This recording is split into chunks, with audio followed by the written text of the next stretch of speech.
रामनवमी सत्य, धर्म आणि आदर्श जीवनाचं प्रतीक आहे. पण माहीत आहे का, हा सण नेमका का साजरा केला जातो?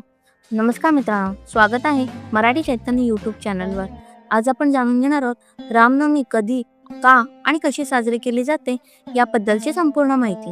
रामनवमी हा हिंदू धर्मातील एक अतिशय महत्त्वाचा सण आहे. हा दिवस भगवान श्रीराम यांच्या जन्मदिनाच्या निमित्ताने साजरा केला जातो.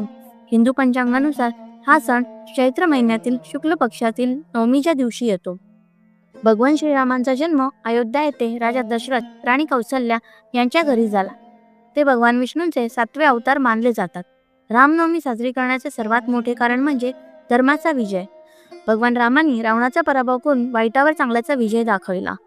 भगवान रामांना मर्यादा पुरुषोत्तम असेही म्हटले जाते. त्यांनी आयुष्यात कर्तव्य, आदर आणि प्रामाणिकपणाचं पालन केलं आहे. त्यांचं जीवन आपल्यासाठी एक आदर्श आहे. या दिवशी भक्त उपवास करतात, पूजा करतात, रामायणाचे पठण करतात.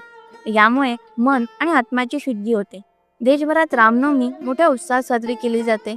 अनेक ठिकाणी भव्य मिरवणुका आणि रथयात्रा काढल्या जातात. मंदिरांना फुलांनी आणि दिव्यांनी सजवलं जातं. भजन, कीर्तन, आरती यामुळे वातावरण भक्तिमय होतं.